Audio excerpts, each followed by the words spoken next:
ಯಾಗಯಜ್ಞಾದಿಗಳನ್ನು ಮಾಡಿದರೆ ಮಾತ್ರ ದೇವತೆಗಳಿಗೆ ಬಲ ವರ್ಧನೆ ಆಗ್ತದೆ. ಇಂದ್ರ ತಾನೊಬ್ಬ ಸ್ವರ್ಗದ ಸರ್ವಾಧಿಕಾರಿ ಎಂಬುದಾಗಿ ಬರೆಯಲಿಕ್ಕಾಗ್ತದೆ. ಆ ಇಂದ್ರನನ್ನೇ ಕ್ಷೀಣಗೊಳಿಸಬೇಕಿದ್ರೆ ಏನು ಮಾಡಬೇಕು? ಭೂಮಿಯಲ್ಲಿ ಯಾಗಯಜ್ಞಾದಿಗಳು ನಡೆಯದಂತೆ ನಾವು ಮಾಡಬೇಕು. ಅದಕ್ಕಾಗಿ ನಮ್ಮ ಮಂತ್ರಿಗಳನ್ನು ಕೇಳಿದಿರಿ ಅಂತ. ನೀವು ಹೇಳಿದ್ದೆಲ್ಲ ಕೇಳ್ತೇವೆ ಅಂತಾರೆ ಅವರು ಮಂತ್ರಿಗಳು. ಹಾಗಾಗಿ ನಾನು ಹೇಳಿದ್ದಕ್ಕೆ ಅಡ್ಡಿ ಹೇಳುವವರು ನಮ್ಮಲ್ಲಿ ಯಾರೂ ಇಲ್ಲ. ಎಲ್ಲರೂ ಬನ್ನಿ ಎಂಬ ಹಾಗೆ ರಾಕ್ಷಸ ಬಲವನ್ನೆಲ್ಲ ಸೇರಿಸಿಕೊಂಡೆ. ಅಕ್ಕ ಪಕ್ಕದಲ್ಲಿ ಎಷ್ಟು ಋಷಿ ಮುನಿಗಳ ಆಶ್ರಮಗಳಿದೆ ಅಥವಾ ಎಲ್ಲೆಲ್ಲಿ ಯಾಗ ಯಜ್ಞಗಳಾಗ್ತದೆ ಅಂತಹ ಯಾಗ ಯಜ್ಞಗಳನ್ನೆಲ್ಲ ಕೆಡಿಸಿ ಅಂತ ಕೊನೆಗೆ ಉಳಿದದ್ದಲ್ಲ ಚವನಾಶ್ರಮ. ಹೋಗುವ ಅಲ್ಲಿಗೆ ಹೋಗುವ.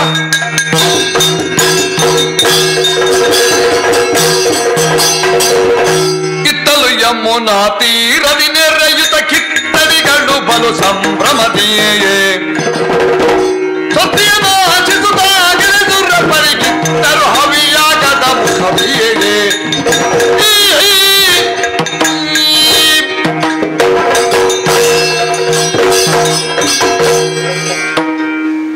ಯಮುನಾ ತೀರದಲ್ಲಿ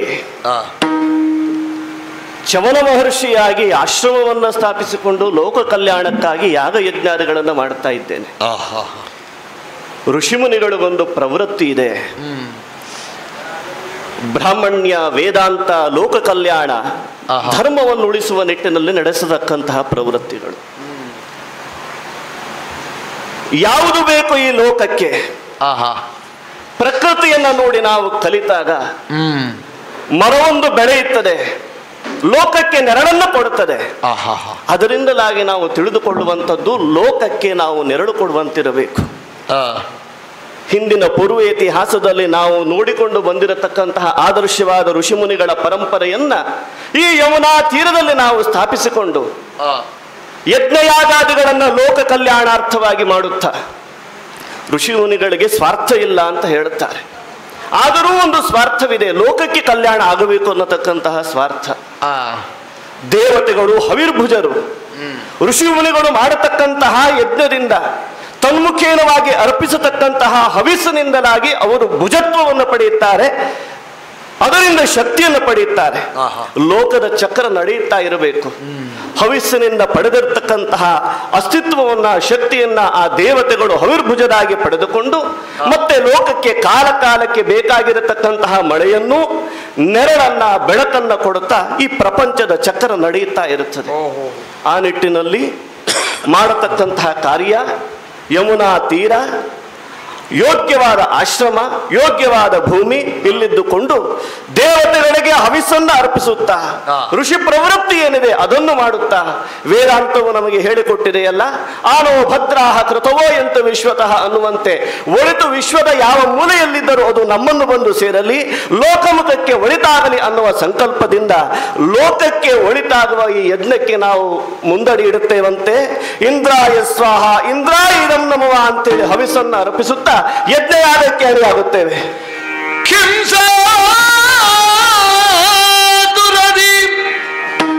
ಮುನಿಕುಲವ ಬಾಧಿಸಿ ಸ್ವಾತಿಶಯದಿಂದೀರ್ಧನ ಮಧುವನದೊಡತಿ ಮುದದಿ ಧಾತು ಕೆಟ್ಟಾಶ್ರಮದ ಮುನಿ ಸಂಘಾತದೊಡನೈ ತಂದನ ಭೃಗುಜಾತನ ರಘುನಾಥ ನಿದ್ದೆಡೆಗಾಗಿ ಬಲು ಬಯದೀಗೆ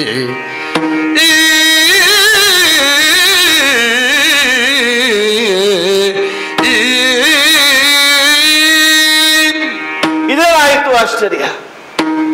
ಹವಿಸ್ಸನ್ನು ಅರ್ಪಿಸುತ್ತಾ ಇರುವಾಗ ವರ್ಜ್ಯವಾದ ಮಾಂಸಭಕ್ಷ್ಯಾದಿಗಳು, ಮಲಮೂತ್ರಾದಿಗಳು ರಾಕ್ಷಸರ ಮುಖೇನವಾಗಿ ನಮ್ಮ ಯಜ್ಞದ ಕುಂಡಕ್ಕೆ ಸಮರ್ಪಣೆಯಾಗುತ್ತಾ ಇದೆ, ಬೀಳ್ತಾ ಇದೆ. ಕಾರ್ಮುಗಿಲು ಒಂದೊಮ್ಮೆ ಆವರಿಸಿದಂತೆ ಕತ್ತಲು ಆವರಿಸಿತು ಈ ಚವನಾಶ್ರಮಕ್ಕೆ. ಆಗಬಾರದ್ದು ಆಗುತ್ತಾ ಇದೆ. ಲೋಕದಲ್ಲಿ ಸನಾತನವು ತನ್ನ ಅಸ್ತಿತ್ವವನ್ನು ಕಳೆದುಕೊಳ್ಳುತ್ತಾ ಇರತಕ್ಕಂತಹ ಸನಾತನದ ವಿರೋಧಿಗಳು ಉದಯವಾಗುವ ಕಾಲಕ್ಕೆ ನಮಗೊಬ್ಬ ಆದರ್ಶನಾಗಿ ಬೆಳಕಾಗಿ ಕಾಣುವವನು, ಕೋಟಿ ಪ್ರಭಾಕರನೆನಿಸಿದ ಲೋಕಾಧ್ಯಕ್ಷನಾದ ಶ್ರೀರಾಮಚಂದ್ರ ಮಾತ್ರನಲ್ಲವೇ? ಮಾಡತಕ್ಕಂತಹ ಯಜ್ಞ ಯಾಗದ ಫಲದಲ್ಲಿ 6ನೇ 1 ಭಾಗ ಲೋಕದ ಪ್ರಭುವಿಗೆ ಸೇರುತ್ತದೆ ಅನ್ನುವುದು ಶಾಸ್ತ್ರೀಯವಾದ ನಿಯಮ. ಹಾಗಿರುವಾಗ ನಮ್ಮನ್ನು ರಕ್ಷಣೆ ಮಾಡತಕ್ಕಂಥವನು ಶ್ರೀರಾಮಚಂದ್ರ ಮಾತ್ರ. ಹಾಗಾಗಿ ನೇರವಾಗಿ ರಾಮನಿದ್ದಲ್ಲಿಗೆ ಹೋಗಿ ದೂರನ್ನು ಕೊಡೋಣವಂತೆ.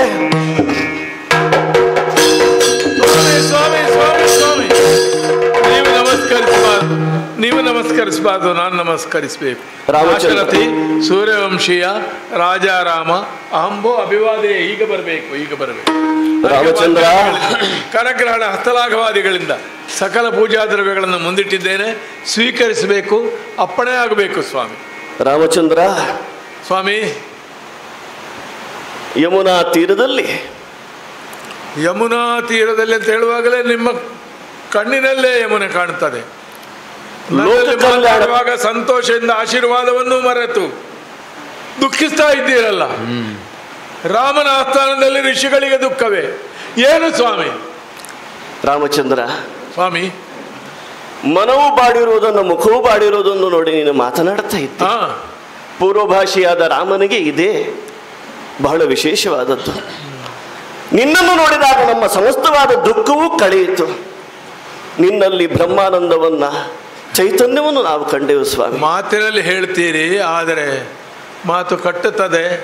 ನೇರವಾಗಿ ಋಷಿವಾಕ್ಯ ಹೇಗೆ ಬರಬೇಕು ಹಾಗಿಲ್ಲ. ಧ್ವನಿ ನಡುಗುತ್ತದೆ, ಹೆದರಿದಾಗ ಕಾಣುತ್ತದೆ. ರಾಮಚಂದ್ರ ಸ್ವಾಮಿ, ಯಮುನಾ ತೀರದಲ್ಲಿ ನಾವು ಲೋಕ ಕಲ್ಯಾಣದ ಸಂಕಲ್ಪದಲ್ಲಿ ಯಾಗ ಯಜ್ಞಾದಿಗಳನ್ನು ನಾವು ಸಂತೋಷದಿಂದಲೇ ಮಾಡುತ್ತಾ ಇದ್ದೆವು. ಹಾಗೆ ಮಾಡುವುದರಿಂದಲೇ ನಾವು ಹೀಗಿದ್ದೇವೆ. ರಾಮಚಂದ್ರ, ರಾಮ ರಾಜ್ಯದಲ್ಲಿ ಯಾವುದೂ ಕೂಡ ಬಾಧೆ ಇಲ್ಲ, ಯಾವುದಕ್ಕೂ ಕೂಡ ಕಷ್ಟವೂ ಕೂಡ ಇರಕೂಡದು. ರಾಮ ಇದ್ದಲ್ಲಿ ಅಲ್ಲಿ ಧರ್ಮವೂ ಇರುತ್ತದೆ. ಇದ್ದರೂ ಅದನ್ನು ರಾಮನೇ ಅನುಭವಿಸಬೇಕು ಅಂತ ನಾನು ಅನುಭವಿಸ್ತಾ ಇದ್ದೇನೆ. ರಾಮ ಅದಕ್ಕೊಂದು ಬಾಧಿತ ಬಂದಿದೆ, ಕಷ್ಟ ಬಂದಿದೆ, ಅದನ್ನು ನಿನ್ನಲ್ಲಿ ಹೇಳಿಕೊಳ್ಳಲು ನಾವು ಬಂದದ್ದು. ರಾಮನು ಋಣಿಯಾಗಿರುವ ಋಷಿಗಳ ತಪಸ್ಸು ಯಜ್ಞಾದಿಗಳು ನಡೆಯುವ ಕಾಲದಲ್ಲಿ ನಿಮಗೆ ದುಃಖ, ಅದು ನನ್ನ ದುಃಖ. ಹೇಳಿ ಸ್ವಾಮಿ. ರಾಮ, ಲವಣಾಸುರ ಅನ್ನುವ ರಕ್ಕಸನಿಂದ ನಮಗೆ ಬಾಧೆ. ಲೋಕ ಕಲ್ಯಾಣಕ್ಕಾಗಿ ನಾವು ಯಾಗವನ್ನು ಮಾಡುತ್ತಾ ಇರುವ ಕಾಲಕ್ಕೆ ಹಿರಿಯರು ಹೇಳಿದ ಹೆಸರದು. ನಮ್ಮ ಕಡೆ ಅವನು ಬರಲಿಲ್ಲ, ನಾವು ಆ ಕಡೆ ಹೋಗಲಿಲ್ಲ. ಏನು ಮಾಡಿದ? ಯಜ್ಞಗಳನ್ನು ಮಾಡುವ ಕಾಲಕ್ಕೆ ವರ್ಜ್ಯವಾದ ವಸ್ತುಗಳನ್ನೆಲ್ಲ ಯಜ್ಞದಲ್ಲಿ ಬೀಳಿಸ್ತಾ ಇದ್ದಾನೆ. ಬೆಳಕನ್ನು ಕೊಡುವ ಸೂರ್ಯನನ್ನೇ ಮರೆಮಾಚಿಸಿ ಕಗ್ಗತ್ತಲ ಮೋಡಗಳನ್ನು ಅಪ್ಪುವಂತೆ ಮಾಡಿ ಯಾವುದೇ ಯಜ್ಞವನ್ನು ಮಾಡದಂತೆ ಮಾಡುತ್ತಾ ಇದ್ದಾನೆ. ನಮಗಿರುವುದು ಒಂದೇ ಒಂದು ಆಶಯ, ಲೋಕಕ್ಕೆ ಹಿತವಾಗಬೇಕು, ಲೋಕಕ್ಕೆ ರಕ್ಷಣೆ ಆಗಬೇಕು, ಲೋಕದಲ್ಲಿ ಧರ್ಮ ನಿಲ್ಲಬೇಕು. ಹಾಗಾಗಬೇಕು ಅಂತಿದ್ರೆ ಅದು ನಿನ್ನಿಂದಲೇ ಆಗುವಂಥದ್ದು. ಲೋಕಾಧ್ಯಕ್ಷನಾಗಿ ನೀನು ನಮಗೆ ರಕ್ಷಣೆಯನ್ನು ಕೊಡಬೇಕು, ಲವಣನ ಬಾಧೆಯನ್ನು ತಪ್ಪಿಸಬೇಕು. ಅಂತಹ ದೂರನ್ನ ನಿನ್ನ ಪಾದದಲ್ಲಿಡಲು ಬಂದಿದ್ದೇವೆ ಸ್ವಾಮಿ. ತಾಪಸರ ನುಡಿಕೆ ಮನದನು ತಾಪ ಕೋಪಗಳಿಂದ ರುದ್ರ ಪ್ರತಾಪಿ ರಘುವರ ಕಾಮಕೆಂಬನ್ನಂದದಲ್ಲಿ ಜ್ವಲಿಸುತ್ತ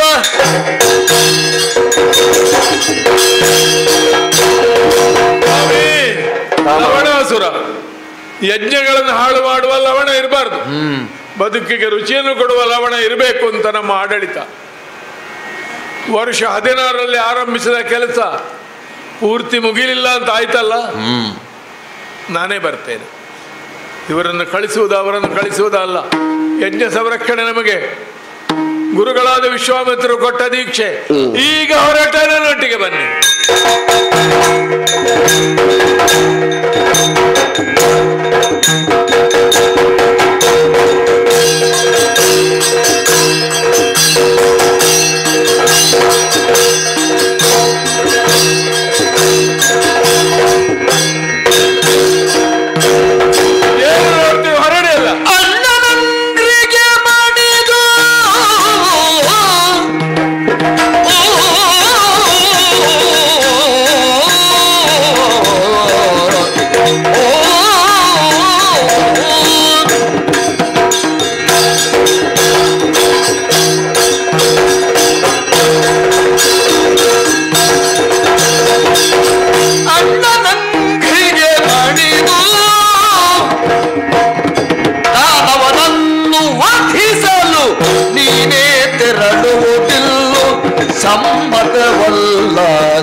ಎನ್ನ ಮರೆತು ಅಣ್ಣ ಸಮ್ಮತವಲ್ಲ ಅಣ್ಣ.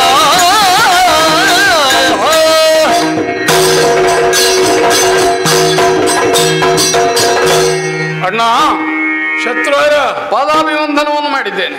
ಶ್ರೇಯವಸ್ತು. ಮುಖ ನೋಡಿದರೆ ಕ್ರೋಧ ಜ್ವಲಿಸ್ತಾ ಉಂಟು. ನಿನ್ನನ್ನು ಈ ಕ್ರೋಧ ಭಾವದಲ್ಲಿರುವುದನ್ನು ನಾವು ಕಂಡವರೇ ಅಲ್ಲ.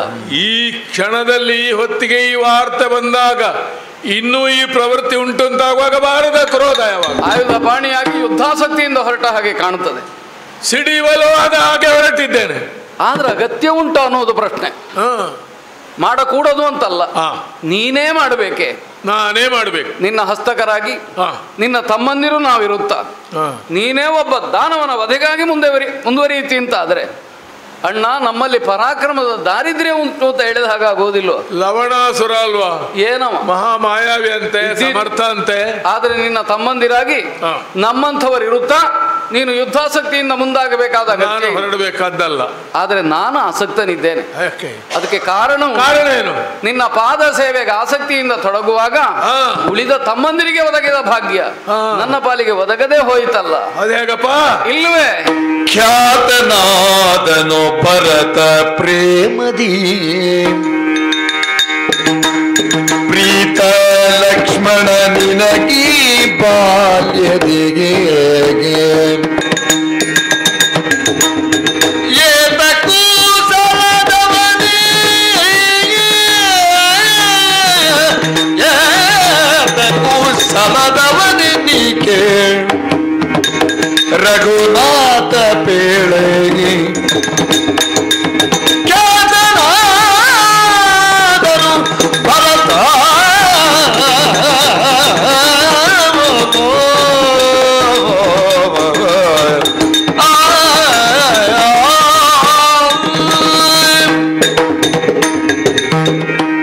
ಅಣ್ಣ, ಒಬ್ಬ ಭರತ, ಒಬ್ಬ ಲಕ್ಷ್ಮಣ, ಒಬ್ಬ ಶತ್ರುಘ್ನ, ಮೂವರು ತಮ್ಮಂದಿರು ನಿನಗೆ ನಾವಿದ್ದೇವೆ.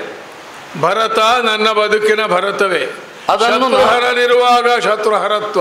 ಲಕ್ಷ್ಮಣ ರಾಮನ ಲಕ್ಷ್ಮಣ. ನಿನ್ನಂತಹ ಅಣ್ಣನನ್ನು ಪಡೆದ ನಾವು ಭಾಗ್ಯಶಾಲಿಗಳು ಅಂತ ಹಿಗ್ಗುವಲ್ಲಿ ಅವರಿಗೆ ನಿನ್ನ ಸೇವಾವಕಾಶ ಎಷ್ಟು ಒದಗಿ ಬಂತ ಆ ಪ್ರಮಾಣದಲ್ಲಿ ನನಗೆ ಒದಗಲಿಲ್ಲ ಅನ್ನೋದು ಸ್ಫುಟವೇ ಉಂಟಲ್ಲ.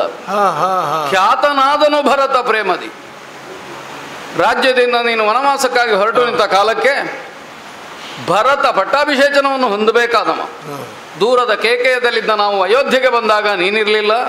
ಆದರೆ ಪಟ್ಟವಣೆಯನ್ನೇರುವುದಕ್ಕೆ ಆಸಕ್ತಿಯನ್ನೇ ತೋರದೆ ನಿನ್ನ ಕುರಿತಾದ ಅಭಿಮಾನ ವಿಶೇಷದಿಂದ ಚಿತ್ರಕೂಟದವರೆಗೆ ಬಂದು ಸರ್ವಸ್ವಾರ್ಪಣವನ್ನು ನಿನ್ನ ಪಾದಗಳಲ್ಲಿ ಮಾಡಿ ಅಣ್ಣ ನೀ ಹಿಂದಕ್ಕೆ ಬರಬೇಕು ಅಂತ ಬೇಡಿದ. ಎಂಥ ಭರತ! ಖ್ಯಾತನಾದನು ಭರತ ಭ್ರಾತೃ ಪ್ರೇಮದಿ. ಇಂಥ ಭರತ, ಇಂಥ ಶತ್ರುಘ್ನ, ಇಂಥ ಲಕ್ಷ್ಮಣ ಇದ್ರೆ ರಾಮನೇನು, ರಾಮ ಸಾಲ್ದು. ಭರತನ ಭ್ರಾತೃ ಪ್ರೇಮವೆಂಬುದು ಜಗತ್ಪ್ರಸಿದ್ಧಿಯನ್ನು ಹೊಂದಿ ಹೋಯಿತು. ಅಣ್ಣನ ಸೇವಾವಕಾಶ ತನಗೆ ಹೀಗೆ ಒದಗಿ ಬಂತು ಅಂತ ಸಂಭ್ರಮಿಸುವಲ್ಲಿ ಭರತನಂತೆ ಲಕ್ಷ್ಮಣನೂ ಸಿದ್ಧನಾದ. ವನವಾಸಕ್ಕೆ ನೀನೈದುವ ಕಾಲಕ್ಕೆ ಲಕ್ಷ್ಮಣ ಬರಬೇಕಾದ ಅವಶ್ಯಕತೆ ಏನೂ ಇರಲಿಲ್ಲ. ಆದರೆ ರಾಮನ ನೆರಳಾಗಿದ್ದವನು ಲಕ್ಷ್ಮಣ ಪರಮತ್ಯಾಗಿ. ಆ ಲಕ್ಷ್ಮಣ ತನ್ನ ಸಂಸಾರವನ್ನು ಗಮನಿಸದೆ ನಿನ್ನ ಬೆನ್ನ ಹಿಂದೆ ನೆರಳಾಗಿ ಅನುಸರಿಸಿ ಬಂದವ. ಒಂದು ಕಾಲದಲ್ಲಿ ನೀನೇ ಹೇಳಿದೆಯಂತೆ, ಲಕ್ಷ್ಮಣ ಅಂತಂದ್ರೆ ನನ್ನ ಹೊರಗೆ ಸಂಚರಿಸುತ್ತಿರುವ ಪ್ರಾಣ. ಹಾಗಾದ್ರೆ ಲಕ್ಷ್ಮಣನ ತ್ಯಾಗವೋ ಭರತನ ತ್ಯಾಗವೋ ರಾಮನಿಗಾಗಿ ತಮ್ಮ ನಿವೇದನೆ ಏನನ್ನು ಮಾಡಿದರೋ ಅದರಿಂದ ಅವರು ತಮ್ಮ ಸಾಹೋದರ್ಯದಲ್ಲಿ ಪ್ರಸಿದ್ಧಿಯನ್ನೇ ಪಡೆದು ಬಿಟ್ರು. ಶತ್ರುಘ್ನ ಮಾತ್ರ ನಿನ್ನ ತಮ್ಮ ಅಂತ ಹೇಳಿಕೊಳ್ತೇನೆ, ಆದರೆ ನಾನು ನೇಪಥ್ಯದಲ್ಲಿ ಉಳಿದು ಹೋದೆ. ಈಗೊಂದು ಉಂಟಲ್ವಾ, ಯಾವ ನನಗೆ ಕೆಲಸ ಕಡಿಮೆ ಆಯ್ತು ಅಂತ ಸಂತೋಷ ಇಲ್ಲ. ಇಲ್ಲ ಇಲ್ಲ ಇಲ್ಲ, ಕಡಿಮೆ ಆಯ್ತಲ್ಲ, ಅವ್ರ ಹಾಗೆ ಸಿಕ್ಕಲಿಲ್ಲ. ದುಡಿಬೇಕು ಎನ್ನುವ ಆಸ್ತಿ ಉಂಟು, ಅವಕಾಶವೇ ಇಲ್ಲದೆ ಹೋಯ್ತಲ್ಲ. ಆ ಕಾರಣದಿಂದ ಶತ್ರುಘ್ನ ರಾಮನಿಗೆ ಒದಗಲಿಲ್ಲ. ಈ ನ್ಯೂನತೆ ನಿನ್ನ ಮನಸ್ಸಿನಲ್ಲಿ ನನ್ನಲ್ಲಿ ಉಂಟು, ನನಗೆ ಅವಕಾಶ ಒದಗಲಿಲ್ವಲ್ಲ. ಈ ಸನ್ನಿವೇಶವನ್ನು ನೋಡಿದ್ರೆ ಅಣ್ಣ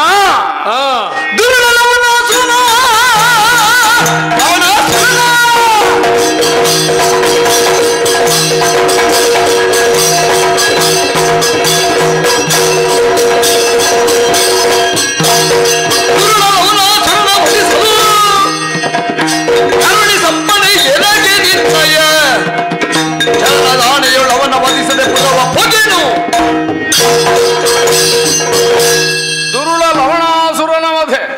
ಸದ್ಯ ನಿನಗೆ ಲಕ್ಷ್ಯವಾಗಿದೆ, ಅದಕ್ಕಾಗಿಯೇ ನೀ ಸನ್ನದ್ಧನಾಗಿ ನಿಂತಿದ್ದ. ಯಾಕೆ ನಾನು ಮಾಡಬಾರದೇ ಇದನ್ನು? ಶತ್ರುಹರ ಎಂಬ ಹೆಸರನ್ನು ಸಾರ್ಥಕಪಡಿಸಿಕೊಳ್ಳುವುದಕ್ಕೊಂದು ಅವಕಾಶ ಒದಗಿ ಬಂತಲ್ಲ. ಮುನಿಗಳ ಆಶ್ರಮವನ್ನು ಪ್ರವೇಶ ಮಾಡಿ ಯಾಗಾದಿಗಳಿಗೆ ವಿಘ್ನವನ್ನೊಡ್ಡಿ ತನ್ನ ದೌತ್ಯವನ್ನು ಪ್ರಕಟಿಸುತ್ತಿರುವ ಲವಣಾಸುರ ನಮಗೊಂದು ಇನ್ನೊಂದು ಕಾರಣದಿಂದಲೂ ಹಾಗೆಯೇ ಹೌದಲ್ಲ. ಪೂರ್ವದಲ್ಲಿ ನಮ್ಮ ಪೂರ್ವಜನಾದ ಮಾಂಧಾತನನ್ನು ಕಾರಣಾಂತರಗಳಿಂದ ಎದುರಿಸಿ ಕೊಂದು ಕೆಡಹಿದವನು ಈ ಲವಣಾಸುರ.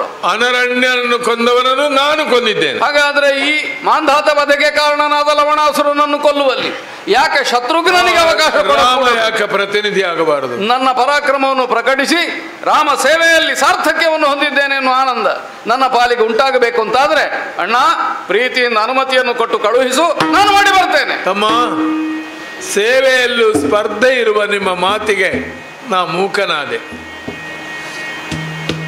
ಭಾರ್ಗವರಾದ ಚವನರು ಬಂದು ಹೇಳಿದ್ದು ಬಹುಶಃ ಇದೇ ನೋಟದಿಂದ.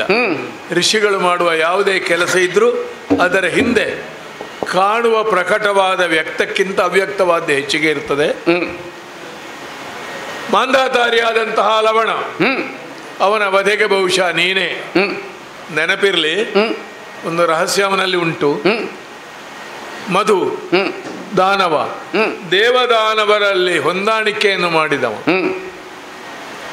ಸಣ್ಣ ಪ್ರಾಯದಿಂದಲೇ ಮಗನ ದುಷ್ಕೃತ್ಯವನ್ನು ನೋಡಿ ಸಹಿಸಲಾರದೆ ಹೋಗಿ ಪ್ರಾಣತ್ಯಾಗ ಮಾಡಿದ ಅಂತ ಕೇಳಿದ್ದೇವೆ. ರಾಕ್ಷಸರಲ್ಲಿಯೇ ಮಧುವಿನಂತವರು ವಿರಳ.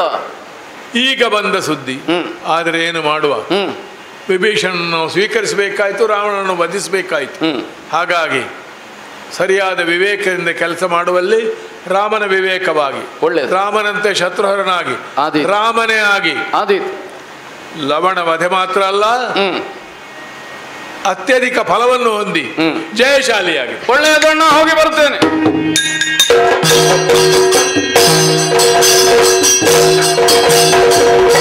ಸೇನೆಯು ತಮಸ ತೀರವ ಸೇರಲು ತಾನವ ವಿರಚಿಸುತ್ತ ತಾನೈ ತನ್ನನು ವಾಲ್ಮೀಕಿಯ ಬಳಿಗಾಡದ ಪತಿಯನು ಸೇನೆಯು ತಮಸ ತೀರವ ಸೇರಲು ತಾನವ ವಿರಚಿಸುತ್ತ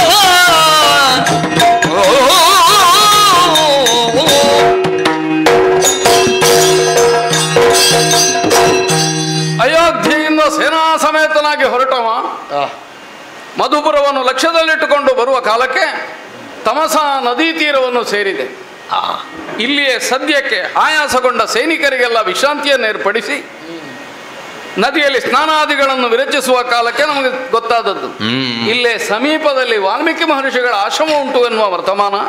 ಆದ್ರಿಂದ ಮಹರ್ಷಿಗಳ ಸಂದರ್ಶನವನ್ನು ಮಾಡಬೇಕಾದದ್ದು ನಮಗೆ ಕರ್ತವ್ಯವೆಂಬ ಭಾವದಿಂದ ವಾಲ್ಮೀಕಿಗಳ ಆಶ್ರಮದತ್ತ ಸಾಗುತ್ತೇನೆ. ಬಂದಿಗ ರಘುವರನನ್ನು ಜನ ಮುನ್ನಿಪತಿ ಚಂದದೊಡು ಪಚರಿಸಿ ಬಂದಿಗ ಕಾರಣಗಳನ್ನು ವಿಚಾರಿಸಲಂದೊರೆದನು ಜಗತಿಯೇ. ಅಯ್ಯ ಮಹನೀಯ, ಸ್ವಾಗತ. ಹೀಗೆ ಬರಬೇಕು. ಮಹರ್ಷಿಗಳೇ ನಮಸ್ಕರಿಸಿದೆ. ನೋಡಿದರೆ ಕ್ಷತ್ರಿಯ ವಂಶ ಸಂಭೂತ ಅನ್ನುವುದು ಸ್ಪಷ್ಟವಾಗುತ್ತದೆ. ಎಲ್ಲಿಯವನು ನೀನು, ಯಾಕಾಗಿ ಬಂದೆಯೋ ಒಂದು ನನಗೆ ಅರಿವಿಲ್ಲ. ಹೀಗೆ ಆಸೀನನಾಗಬೇಕು. ಒಳ್ಳೆಯದು ಸ್ವಾಮಿ. ದಣಿವನ್ನು ಆರಿಸಿಕೊಳ್ಬೇಕು. ಸರಿಯೇ. ಎಲ್ಲಿಂದ ಏನು ಬಂದಿದ್ದು, ಯಾವ ಉದ್ದೇಶಕ್ಕೆ ಅಂತ ಹೇಳಿದ್ರೆ ಕೇಳುವ ಉತ್ಸಾಹ. ಮಹರ್ಷಿ ಆಲಿಸಬೇಕು. ಮುನೀಂದ್ರನೇ ನಾಮೋ ಶತ್ರುಘ್ನನೋ ಭೂಲೋಲ ರಾಮಾನುಜ ಕೂಳನಾಗಿಗಲವಣಾಸುರವಧೆಗಾಗಿ ಪಾಳಯ ನಿರಗಿರಿ ಬಂದೆ ಕೂಳನಾಗಿಗ ಲವಣಾಸುರ ವಧೆಗಾಗಿ ಪಾಳಯ ನಿರಗಿ ಬಂದೆ.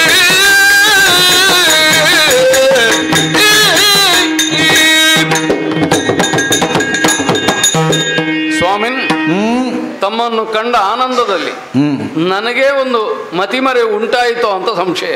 ಯಾಕದು? ನಮ್ಮ ಹೆಸರನ್ನು ಹೇಳಿಯೇ ಪಾದಾಭಿವಂದನವನ್ನು ಮಾಡಬೇಕಾದ್ದು ನಮಗೆ ಧರ್ಮ. ಆದ್ರೆ ತಮ್ಮ ವಿಶೇಷವಾದ ವಿಶಿಷ್ಟವಾದ ವ್ಯಕ್ತಿತ್ವವನ್ನು ಕಂಡು ನಾನು ಯಾರು ಅನ್ನುವುದನ್ನು ಹೇಳುವುದಕ್ಕೆ ಮರೆತೆ. ಅಥವಾ ನಮ್ಮಲ್ಲಿಯೇ ಅಗೋಚರವಾಗಿ ನಮ್ಮ ವಂಶದ ಹಿನ್ನೆಲೆಯಲ್ಲಿ ನಾವೆಲ್ಲರಿಗೂ ಪರಿಚಿತರಿದ್ದೇವೆ ಎನ್ನುವ ಭಾವ ಬಂದು ಹೋಗುತ್ತದೋ ಏನೋ. ಹೌದು, ಅದು ಸಾಧ್ಯತೆ. ಸ್ವಾಮಿನ್, ತಾವು ಕೇಳಿದ್ದು ಒಳಿತೇ ಆಯಿತು.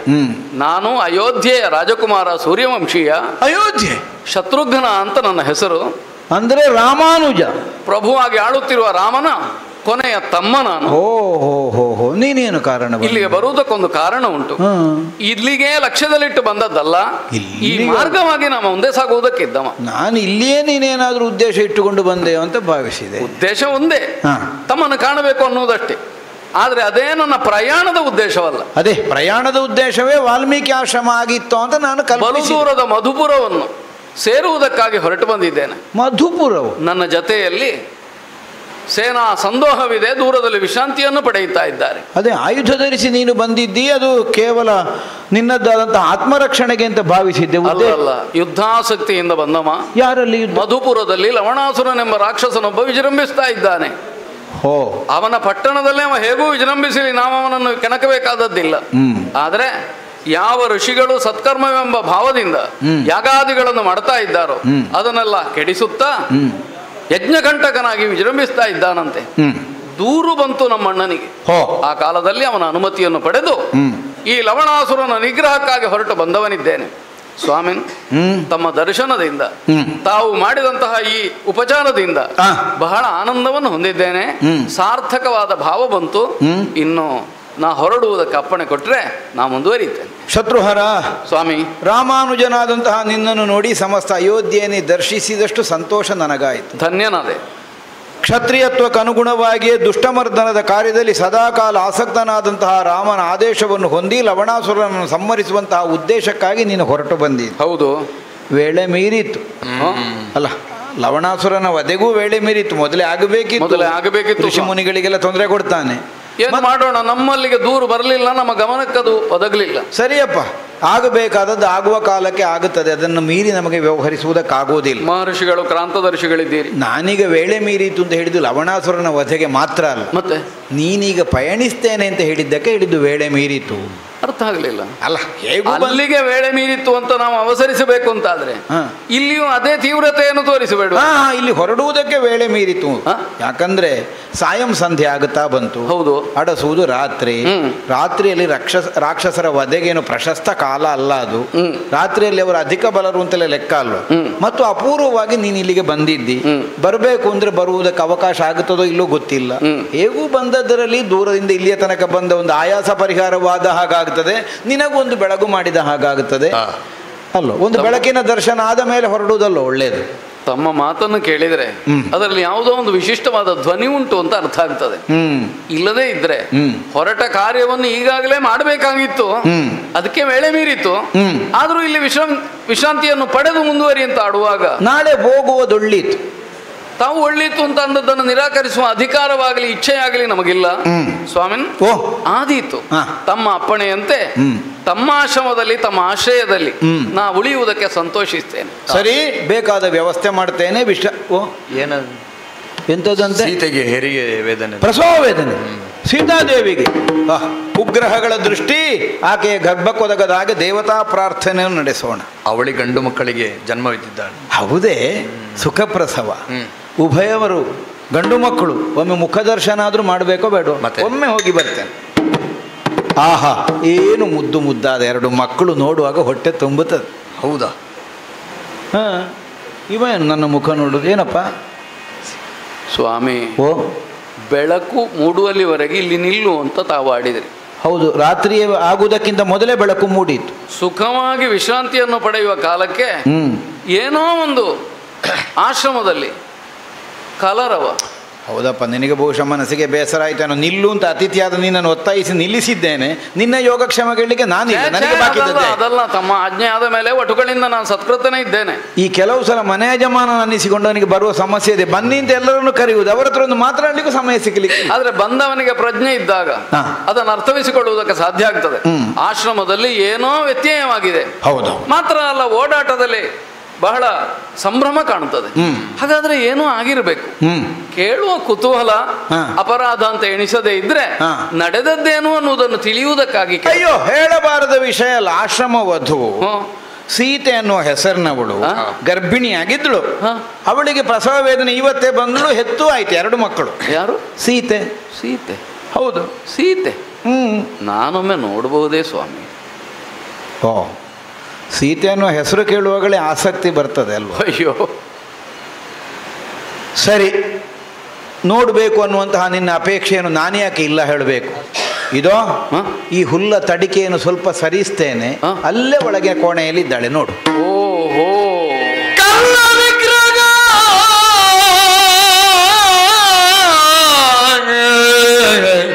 ಏನಿದು? ಕಲ್ಲ ವಿಗ್ರಹದಂತೆ ಮಿಸುಕದೆ ಸೊಲ್ಲಡಗಿ ಸೌಮಿತ್ರಿ ಕಂಡನೋ ಚೆಲ್ವ ಬಾಲಕರೊಡನೆ ಮಲಗಿರೆ ಪುಲ್ಲನಯನೆ ಹರ ಹರ ರಘುವಂಶದಿ ವಧು ತಿರುಕರಲ್ದದಿ ತೃಣದ ಶೈಯುಳೊರಗಿಗಳು ವಿಧಿ ಲೀಲೆಯನ್ನೀ ಗೊರೆಗಲೇನು ಹರ ಹರ ಹರ ಹರ ಹರ ಹರ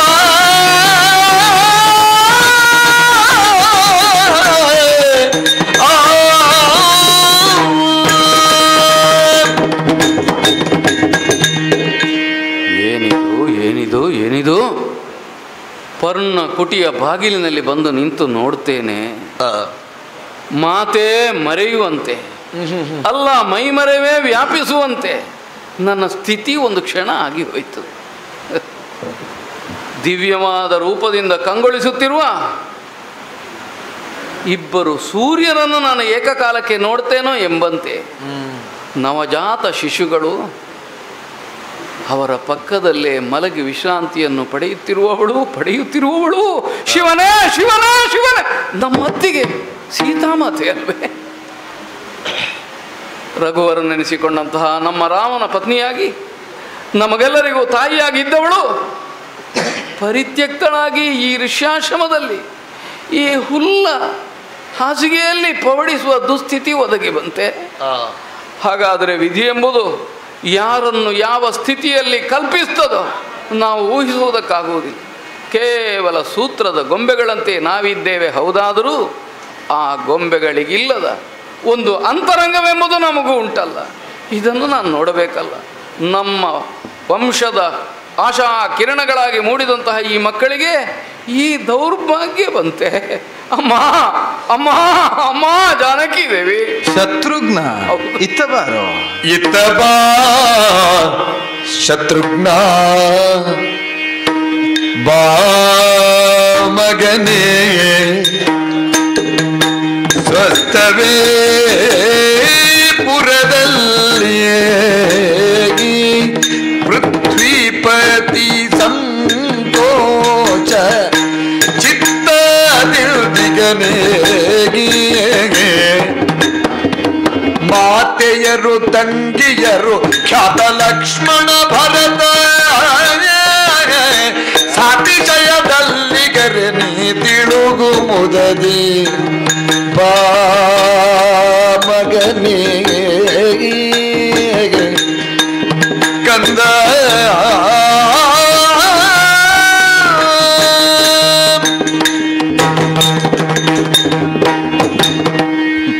ಶತ್ರುಘ್ನ ಅಮ್ಮ ಅಮ್ಮ ಅಮ್ಮ ಇತ್ತ ಬಾರೋ. ಬಂದೆನಮ್ಮ. ಮಗನೇ, ತಾಯೇ, ಕೆಲವೊಮ್ಮೆ ಕಳ್ಕೊಳ್ಳದೆ ಹೋದ್ರೆ ಅದರ ಮೌಲ್ಯ ತಿಳಿಯುವುದಿಲ್ಲ. ಅದು ಸಿಕ್ಕುವಲ್ಲಿವರೆಗೆ ಹೌದು ಅಲ್ವೋ? ತಾಯೊಬ್ಬಳು ಮಗುವನ್ನು ಹಡಿಯುವ ಕಾಲಕ್ಕೆ ಮಲಗುವುದು ತಾಯ ಮಡಿಲಲ್ಲ ಆದರೂ ಅದರ ದೃಷ್ಟಿಯ ಮುಂಭಾಗದಲ್ಲಿ ತಂದೆ ಇರಬೇಕು ಅಂತ ಶಾಸ್ತ್ರ ಹೇಳುತ್ತದೆ. ಮಡಿಲು ತಾಯಿಯದ್ದು, ದೃಷ್ಟಿ ತಂದೆಯದ್ದಾಗಿರಬೇಕು ಅಂತ. ಸಾಕೇತದ ಸಮ್ರಾಟನ ಸುಕುಮಾರರೆನಿಸಿದಂತಹ ಈ ಅವಳಿ ಮಕ್ಕಳಿಗೆ ತಾಯ ಮಡಿಲು ಸಿಕ್ಕಿದೆ, ದೃಷ್ಟಿಗೆ ತಂದೆ ಲಭ್ಯವಾಗದೆ ಹೋಯ್ತಲ್ಲ ಎಂಬ ಕೊರಗತಾ ಇದ್ದೆ. ಏನು ಮಾಡೋಣ? ನೋಡಿದ್ಯೋ ಭಗವಂತನ ಕಾರುಣ್ಯ. ಸೂರ್ಯವಂಶದವರು ಆರಾಧಿಸಿದ ಪುಣ್ಯದ ಪ್ರತೀಕ ರಾಮ ಆರ್ಜಿಸಿದಂತಹ ಫಲದ ಪ್ರತೀಕ. ನೀವೆಲ್ಲ ಆರ್ಜಿಸಿದ ಪುಣ್ಯದ ಪ್ರತೀಕವಾಗಿ ತಂದೆಯನ್ನು ಕಾಣಬೇಕು ಅಂತ ಬಯಸಿದಂತಹ ಮಕ್ಕಳ ದೃಷ್ಟಿಗೆ ನೀ ಗೋಚರನಾದೆ. ಚಿಕ್ಕಪ್ಪ ಕಾಣಿಸಿದ. ಚಿಕ್ಕದೋ ದೊಡ್ಡದೋ ತಂದೆ ಅಲ್ಲವೇನೋ? ತಂದೆಯಲ್ಲಿ ಚಿಕ್ಕದೇನು ದೊಡ್ಡದೇನು? ಹಡೆದವಳು ತಾಯಿ ಅಂತಾದ್ರೆ ಪಡೆದವಳು ತಾಯಿ. 3 ಮಂದಿ ತಾಯಿಯರ ಸ್ತನ್ಯಪಾನವನ್ನು ಮಾಡಿ ಬೆಳೆದ ಮಕ್ಕಳು ನೀವು. ಹೌದು. ದೊಡ್ಡದ್ದು ಸಣ್ಣದು ಎಂಬ ಭೇದವೇ ಕಾಣದೇ ಇದ್ದ ಸೂರ್ಯವಂಶದ ಕುಡಿಗಳು ಇವೆರಡು. ಹೌದಮ್ಮ. ಕಾಣುವಾಗ ಸಾಕೇತ ನೆನಪಿಗೆ ಬರ್ತದೆ, ತುಂಬಿದ ಸಭಾವಲಯ ನೆನಪಾಗುತ್ತದೆ, ಅಂತಃಪುರ ಕಾಣಿಸ್ತದೆ, ಸಖೀವ್ರಾತ ಸ್ಮರಣೆಗೆ ಬರ್ತದೆ. ಬಂದೀತು ಎಲ್ಲರನ್ನೂ ನೆನಪಿಸಿಕೊಂಡು ಪ್ರಶ್ನಿಸ್ತಾ ಇರೋದು. ಆಗಲಿ. ಪ್ರಶ್ನಿಸುವ ಉದ್ದೇಶ ಪ್ರಶ್ನೆಯಲ್ಲಿ ಶಂಕೆ ಉಂಟು ಅಂತಲೂ ಅಲ್ಲ, ಛ. ಅಥವಾ ಪ್ರಶ್ನಿಸಿದ ಕಾರಣದಲ್ಲಿ ಯಾವುದೋ ದೋಷವೋ ಲೋಪವೋ ಉಂಟು ಅಂತಲ್ಲ. ನಿನ್ನಲ್ಲಿ ಶಂಕೆಯನ್ನು ಕಲ್ಪಿಸುವವರೇ ನಾವು. ಸ್ಥಿರೀಕರಣಕ್ಕೆ ಬೇಕಾಗಿ ಪ್ರಶ್ನಿಸ್ತಾ ಆದೀತಮ್ಮ. ಸ್ವಸ್ಥವೇ ಸಾಕೇತದ ಸಜ್ಜನರೆನಿಸಿದ ಪ್ರಜಾವರ್ಗ. ಆಹಾ. ರಾಜಾರಾಮನನ್ನು ದೇವರೆಂದು ಅಂಗೀಕರಿಸಿ ರಾಮನ ಸೇವೆಗಾಗಿ ತಮ್ಮನ್ನು ತೆತ್ತುಕೊಂಡ ರಾಮರಾಜ್ಯದ ಪ್ರಜೆಗಳು ಸುಖಿಗಳಷ್ಟೇ.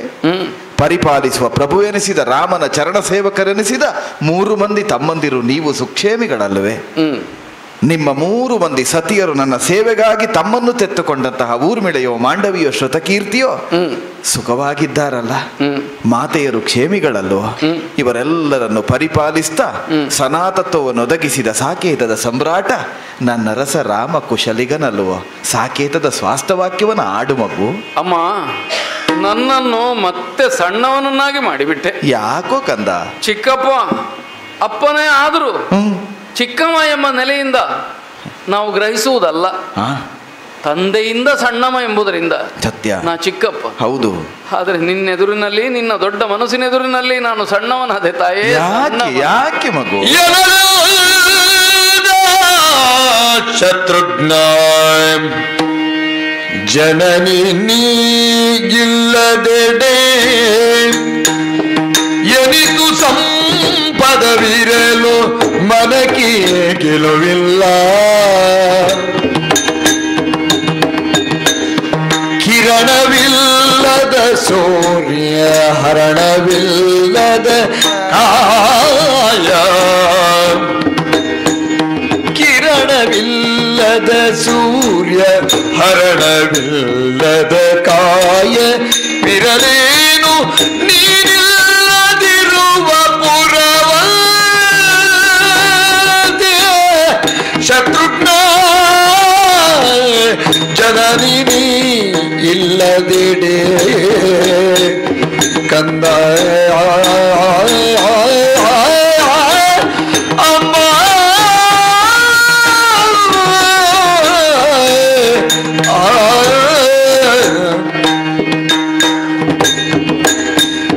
ಜನನಿ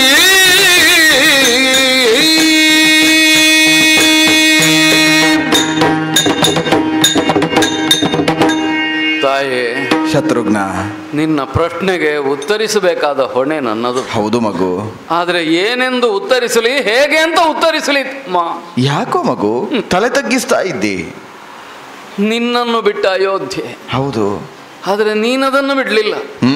ಅಯೋಧ್ಯೆ ಹೇಗಿದೆಯಪ್ಪ? ನನ್ನ ಅಯೋಧ್ಯೆ ಅಂತ ನೀ ಕೇಳ್ತಿ.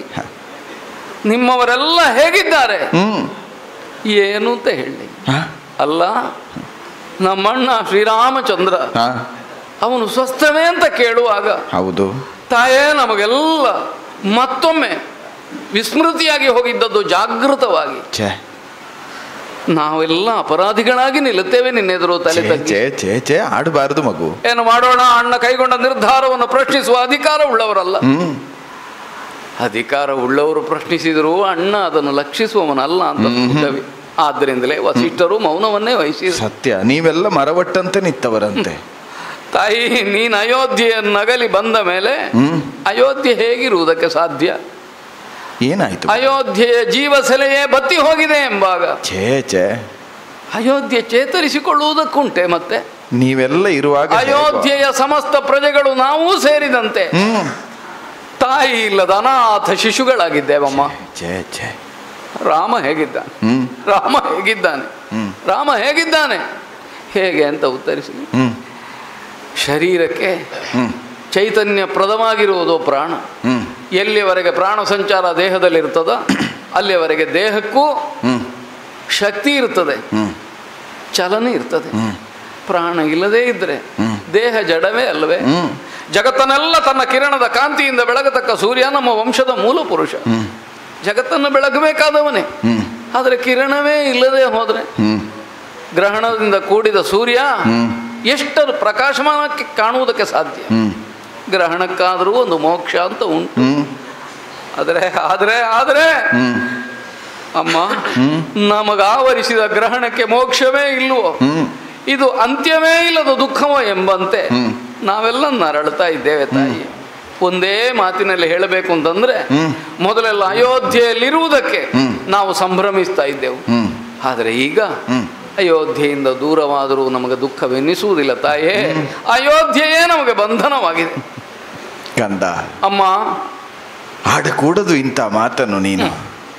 ಸಾಕೇತದ ಸಮ್ರಾಟನ ಯುವರಾಜನ ಪದವಿಯನ್ನು ಏರಿ ಅಲಂಕರಿಸಬೇಕಾದ ಯೋಗ್ಯತೆಯನ್ನು ಹೊಂದಿದ ಶತ್ರುಹರ ಯಾವುದೋ ಶತ್ರು ಮಗು, ಯಾವುದೋ ಯೋಧರಿಗೆ ಅಶಕ್ಯವೆನಿಸಿದಂತಹ ಅಯೋಧ್ಯೆಯನ್ನು ಮುತ್ತಬಹುದಾದಂತಹ ದುಷ್ಟರನ್ನು ಶತ್ರು ಅಂತ ಭಾವಿಸುವುದಲ್ಲ. ನಮ್ಮನ್ನು ಕುಗ್ಗಿಸುವ ಹಾಗೆ, ಸೂರ್ಯವಂಶದ ವರ್ಚಸ್ಸನ್ನು ಕಂದುವ ಹಾಗೆ ಸಗುವ ಎಲ್ಲ ನಮ್ಮ ಭಾವಗಳೇ ಶತ್ರುವಾಗುತ್ತದೆ. ಆ ಶತ್ರುವನ್ನು ಗೆಲ್ಲಬಲ್ಲ ಶತ್ರುಹರ ನೀನು ಮಗು. ಬಂದುದನ್ನು ಸ್ವೀಕರಿಸಬೇಕು, ಚಂದವಾಗಿಯೇ ಬದುಕಬೇಕು. ಬದುಕು ಅಂದ್ರೆ ಹಾಗೆ ಮಗು. ಕಣ್ಣೀರಿಳಿಸುತ್ತಾ ಇದ್ದಂತಹ ಸೀತೆಯನ್ನು ಕಂಡಿರಬಹುದು ನೀನು, ಕೇಳಿರಬಹುದು ನೀನು. ಹೊರಟು ನಿಂತ ಲಕ್ಷ್ಮಣಾಂಕನಲ್ಲಿ ರಾಜನೀತಿಯನ್ನಾಡಿ ಕಳುಹಿಸಿದವಳು ಸೀತೆ. ನಿಜ. ಹೀಗೆ ಬದುಕಬೇಕು ರಾಮ, ಹೀಗೆಯೇ ಬದುಕಬೇಕು ರಾಮ ಹೇಳಿದವಳು ನಾನು. ನಿನಗೆ ಸಾಧ್ಯ ತಾಯಿ. ಆದ್ರೆ ಏನು ಮಾಡುವ, ಕಣ್ಣೀರನ್ನು ನಿಯಂತ್ರಿಸುವ ಶಕ್ತಿ ನನ್ನಲ್ಲಿ ಇರಲಿಲ್ಲ. ಆದ್ರೆ ಈಗ ನೋಡು, ಕಣ್ಣೀರು ಇಳಿಯುತ್ತಾ ಇಲ್ಲ ಮಗು. ಯಾಕಂದ್ರೆ ಬದುಕು ಕಲಿಸಿದ ಪಾಠ. ಅಥವಾ ಬತ್ತಿ ಹೋಗಿರಬೇಕು. ಬತ್ತುವುದಕ್ಕಿಲ್ಲ ಮಗು, ಯಾಕಂದ್ರೆ ಸೂರ್ಯವಂಶದ ಬತ್ತಿ ಬತ್ತುವುದಕ್ಕಿದ್ದತಲ್ಲ, ಅದು ಬೆಳಗುವುದಕ್ಕಿರುವುದು. ಸೂರ್ಯವಂಶದ ಬತ್ತಿ ಬೆಳಗಬೇಕು ಅಂತಾದ್ರೆ ಸೂರ್ಯವಂಶೀಯರು ಉರಿಬೇಕು ಮಗು. ಆ ಬತ್ತಿ ಉರಿಯುವುದಕ್ಕಿರುವುದು, ಅದು ಕರಗುವುದಕ್ಕಿರುವುದಲ್ಲ ಕಂದ. ಅಮ್ಮ, ಕಣ್ಣೀರು ಬತ್ತಬಹುದು ಮಗು. ಸೂರ್ಯವಂಶದ ಸೆಲೆ ಎನಿಸಿದಂತಹ ಸೂರ್ಯವಂಶದ ಧರ್ಮವೋ ಶ್ರದ್ಧೆಯೋ ಬತ್ತುವುದಕ್ಕಿಲ್ಲ, ಬತ್ತ ಕೂಡದು. ಆ ಒಸರದ ಸೂರ್ಯವಂಶದ ಶ್ರದ್ಧೆಯನ್ನಿರಿಸಿ ಆಡುತ್ತಾ ಇರುವುದು ಕಂದ. ರಾಮ ಅನುಭವಿಸಿದ್ದೇನು ದೊಡ್ಡದು, ಸೀತೆ ಅನುಭವಿಸಿದ್ದೇನು ದೊಡ್ಡದು, ಶತ್ರುಘ್ನಾದಿಗಳು ನೀವು ಅನುಭವಿಸಿದ್ದೇನು ದೊಡ್ಡದು. ನಮ್ಮ ಪೂರ್ವ ಪರಂಪರೆಯಲ್ಲಿ ಆಗಿ ಹೋದವರು ತೆತ್ತುಕೊಂಡು ಪಟ್ಟ ಕಷ್ಟವನ್ನು ಯೋಚಿಸಿದ್ರೆ ಬದುಕನ್ನು ಬದುಕಬೇಕು, ಬಂದ ಹಾಗೆ ಬದುಕನ್ನು ಸ್ವೀಕರಿಸಬೇಕು. ನೀನಿದನ್ನಲ್ಲದೆ ಬೇರೇನನ್ನಾಡುವುದಕ್ಕೆ ಸಾಧ್ಯ? ನಮ್ಮಣ್ಣ ರಾಮನ ಪತ್ನಿ, ರಾಜಋಷಿ ಜನಕನ ಮಗಳು, ನೀನು ಹೀಗೇ ಹೇಳಬೇಕು. ಮಗು, ಸೂರ್ಯವಂಶದ ದೊರೆ ಎನಿಸಿದ ರಾಮಚಂದ್ರನಿಗೆ ಪ್ರಭಾಕರನನ್ನು ಸೂಸದಂತೆ ಗ್ರಹಣ ಆವರಿಸಿದೆ. ಅದು ಕ್ಷಣಕಾಲದ್ದು ಅಲ್ಲ, ದೀರ್ಘಕಾಲದ್ದು ಅಂತ ಆಡಿದೆ. ನಿಜವಾಗಿ ನಿನಗೆ ಆಡ್ಲೋ? ರಾಮಚಂದ್ರ ಸ್ವಯಂ ಪ್ರಕಾಶವನ್ನು ಹೊಂದಿದ ರಾಮಚಂದ್ರ, ಅವನಿಗೆ ಹಿಡಿದ ಗ್ರಹಣ ಒಂದೇ ಮಗು, ಸೀತೆಯ ಪಾಣಿಗ್ರಹಣ. ಅಲ್ಲಿಂದ ತೊಡಗಿಕೊಂಡು ಅಯ್ಯೋ ಪಾಣಿಗ್ರಹಣವೇ ಗ್ರಹಣವಾದಂತಹ ರಾಮಚಂದ್ರನನ್ನು ನಾ ತೊರೆದು ಬಂದ ಮೇಲೆ, ಅಲ್ಲ ನನ್ನನ್ನು ಪರಿತ್ಯಾಗಗೊಳಿಸಿದ ಮೇಲೆ, ಆ ಬೆಳಗುವ ಸೂರ್ಯನಿಗೆ ಯಾವ ಗ್ರಹಣವೂ ಒಸರುವುದಕ್ಕೆ ಸಾಧ್ಯ ಇಲ್ಲ. ಸದಾ ಬೆಳಗಲೇಬೇಕು, ಯಾಕಂದ್ರೆ ಆ ಪಾಣಿಗ್ರಹಣ ದೂರ ಆಗಿದೆ. ನಿನ್ನ ಮಾತಿಗೆ ಎದುರಾಡುವುದಕ್ಕೆ ನಾ ಮನಸ್ಸು ಮಾಡುವವನಲ್ಲ. ಆದ್ರೆ ಗ್ರಹಣ ಮುಕ್ತನಾದ ಸೂರ್ಯನಂತೆ ರಾಮನಿಲ್ಲ ಎನ್ನುವುದು ಕಟು ವಾಸ್ತವ. ನಾನದನ್ನು ಕಂಡವ. ಆದ್ರೆ ಮಗು, ಆ ಪ್ರಖರತೆ ಎಲ್ಲಿಯೋ ಮಾಸಿ ಹೋಗಿದೆ. ಏನು ಮಾಡು, ಮ್ಲಾನತೆ ಆವರಿಸಿದೆ. ಮಾಡುವುದು ಖಿನ್ನನಾಗಿದ್ದಾನೆ ನಮ್ಮಣ್ಣ. ಮರೆಯಬೇಕು ಮಗು, ಎಲ್ಲವನ್ನೂ ಮರೆಯಬೇಕು, ಎಲ್ಲವನ್ನೂ ತೊರೆಯಬೇಕು. ತೊರೆದು ಬದುಕಬಹುದೇ ಅಂತ ಯೋಚಿಸ್ತಾ ಇದ್ದ ಸೀತೆ ಆಡುತ್ತಾ ಇರುವುದು. ರಾಮನ ಚರಣವನ್ನು ತೊರೆದು ಬದುಕುವ ಶಕ್ತಿ ಇಲ್ಲ ಅಂತ ಭಾವಿಸಿದ ನನಗೆ ರಾಮನಾಮವನ್ನು ತೊರೆದು ಬದುಕುವುದು ಕಷ್ಟ ಎಂಬ ದೃಢತೆ ಬಂದು ನಿಂತಿದ್ದೇನೆ. ಆ ನೆಲೆಯಿಂದ ಆಡುತ್ತಾ ಇದ್ದೇನೆ. ಅವಳಿ ಮಕ್ಕಳನ್ನು ಕಂಡದ್ದಾಗಲಿ, ನನ್ನಲ್ಲಿ ಬೆಸಗೊಂಡದ್ದಾಗಲಿ, ನಾ ಪ್ರಸವಿಸಿದ ವರ್ತಮಾನವನ್ನಾಗಲಿ, ಸೂರ್ಯವಂಶದ ಲತೆ ಅರಳಿ ನಿಂತದ್ದನ್ನಾಗಲಿ ನೀ ಯಾರಲ್ಲಿಯೂ ಆಡಕೂಡದು. ನನಗಿದ್ದ ಒಂದೇ ಒಂದು ಸಂಭ್ರಮ, ಅದನ್ನೂ ಇಲ್ಲವಾಗಿಸಿ ಬಿಟ್ಟಿಯಲ್ಲ ತಾಯಿ. ನೀನು ಇಷ್ಟು ಹೇಳಿದ್ರೆ ಸುಮ್ಮನುಳಿಯುವವಲ್ಲ ಅಂತ ನನಗೆ ಗೊತ್ತಿದೆ. ಇಲ್ಲಿ ನನ್ನ ಕಣ್ಣ ಮುಂಭಾಗದಲ್ಲಿ ಕಣ್ಣೀರಿಳಿಸಿ ಆಯಿತು ತಾಯಿ ಅಂತ ಅಲ್ಲಿ ಹೋದವನು ರಾಮಚಂದ್ರನ ಪದಾರವಿಂದವನ್ನು ಕಂಡ ಮರುಕ್ಷಣದಲ್ಲಿ ಹತ್ತಿಗೆ ಹಡದಿದ್ದಾಳೆ ಅಂತ ಆಡದೆ ಇದ್ರೆ ರಾಮಾನುಜ ಶತ್ರುಘ್ನ ನೀ ಸುಳ್ಳು ನಾ ಬಲ್ಲೆ. ತಿಳಿದು ನಿರ್ಬಂಧವೇ? ನಿನ್ನನ್ನು ಹಾಗೆ ನಿರ್ಬಂಧಿಸುವುದಿಲ್ಲ. ಮತ್ತೆ ಸೂರ್ಯವಂಶೀಯರು ರಾಮಾನುಜರು ಮಾತಿಗೆ ಮಾತೆಯ ಸ್ಥಾನವನ್ನು ಕಲ್ಪಿಸಿದವರು, ನಿರ್ದಾಕ್ಷಿಣ್ಯಳು ಅಂತ ಭಾವಿಸಬೇಡ. ನಿನ್ನ ತಾಯಿ ಸೀತೆ ಕರುಣೆ ಇಲ್ಲದೆ ಇರುವ ನಿಷ್ಕರುಣಿ ಅಂತ ಭಾವಿಸಬೇಡ. ಸೂರ್ಯವಂಶದ ಔನ್ನತ್ಯಕ್ಕಾಗಿ ರಾಮಚಾರಿತ್ರಕ್ಕೆ ಕರಿ ಕಳೆ ಅಂಟ ಕೂಡದೆಂಬ ಪ್ರಜ್ಞೆ ಜಾಗೃತವಾಗಿರಿಸಿ ಆಡುತ್ತಾ ಇದ್ದೇನೆ. ಶ್ವೇತ ಧವಳ ಚಾರಿತ್ರ್ಯವನ್ನು ಹೊಂದಿದಂತಹ ರಾಮನ ಧವಳ ಚಾರಿತ್ರ್ಯ ಬೆಳಗುವ ಪ್ರಕಾಶವನ್ನು ಬೀರುವ ಪ್ರಭಾಕರನಂತಿರಬೇಕು ಎಂಬ ಒಂದು ಕಾರಣಕ್ಕಾಗಿ ಆಡುತ್ತಾ ಇದ್ದೇನೆ. ಇದಿಷ್ಟು ವರ್ತಮಾನವನ್ನು ಬೆಂಕಿಯಂತೆ ನಿನ್ನೊಡಲಿನಲ್ಲಿರಿಸಿ ನೀವೊಬ್ಬನೇ ಇದನ್ನು ಅನುಭವಿಸಬೇಕು. ಒಂದೊಮ್ಮೆ ಇದನ್ನು ನೀ ಅನ್ಯರಲ್ಲಿ ಆಡಿದೆ ಅಂತ ಆದರೆ ನೀನು ಆರಾಧಿಸುವಂತಹ ರಾಮ ಸಹಿತವಾಗಿ ನಾ ಹಡೆದ ಅವಳಿ ಮಕ್ಕಳ ಆಣೆ ಉಂಟು, ಆಣೆ ಉಂಟು, ಆಣೆ ಉಂಟು. ಅರ್ಥ ಆಯ್ತಮ್ಮ, ಅರ್ಥ ಆಯ್ತು.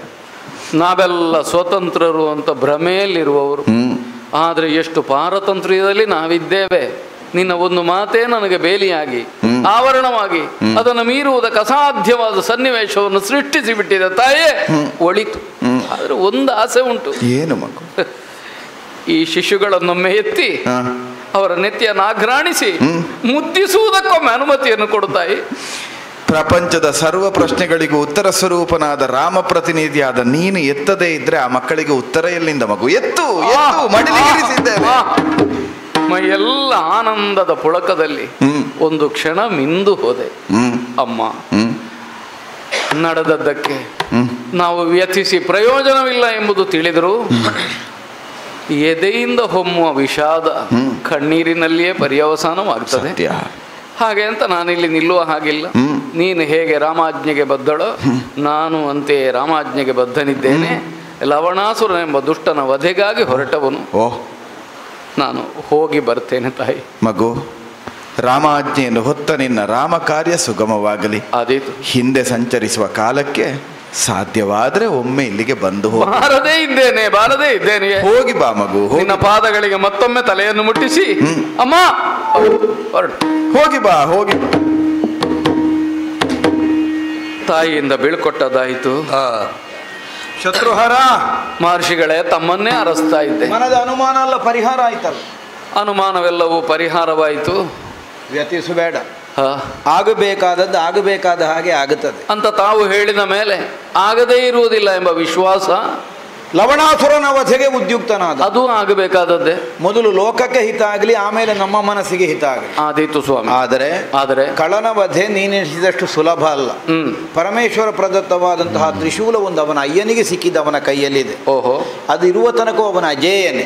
ಆದ್ದರಿಂದ ಉಪಾಯಾಂತರಗಳಿಂದ ಮೊದಲಾಗಿ ತ್ರಿಶೂಲವನ್ನು ಕೈವಶ ಮಾಡಿಕೊ. ಸರಿ. ಆಮೇಲೆ ಲವಣಾಸುರನ ವಧೆಯಲ್ಲಿ ಉದ್ಯುಕ್ತನಾಗು. ಆದೀತು. ರಾಮನಾಮ ತಾರಕ ಮಂತ್ರವೇ ನಿನಗೆ ರಕ್ಷೆಯಾಗಿದೆ. ಆದೀತು ಸ್ವಾಮಿ, ಹೊರಡ್ತೆ.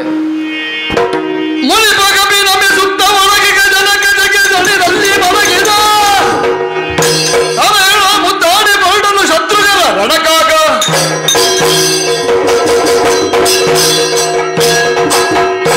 ಮನಸ್ಸಿಗೆ ಬಹಳ ಉಲ್ಲಾಸ ಬರಬೇಕು. ಅದಕ್ಕಾಗಿ ಬೇಟೆಯಾಡಬೇಕು ಎಂಬ ಹಾಗೆ ಪುರವನ್ನು ಬಿಟ್ಟು ಬೇಟೆಯಾಡುವುದಕ್ಕೆಲ್ಲ ಈಶ್ವರದತ್ತವಾದಂತಹ ಆ ತ್ರಿಶೂಲ ಯಾಕೆ ಬೇಕು? ಅದನ್ನು ಪುರದಲ್ಲೇ ಇರಿಸಿ ನಾನು ಬೇಟೆಯಾಡುತ್ತಾ ಸಂತೋಷದಲ್ಲಿರುವಾಗ ನಮ್ಮವರು ಒಂದು ಹೇಳಿದ್ದೇನು, ನಮ್ಮ ಪುರವನ್ನು ಮುತ್ತಿದ್ದಾರಂತೆ, ಮಾತ್ರವಲ್ಲ ಪ್ರವೇಶವನ್ನು ಮಾಡಿದ್ದಾರಂತೆ. ಇನ್ನು ಆ ಮುತ್ತಿದಂತಹ ವ್ಯಕ್ತಿಯನ್ನು ಎದುರಿಸುವುದಕ್ಕಾಗಿ ನೇರವಾಗಿ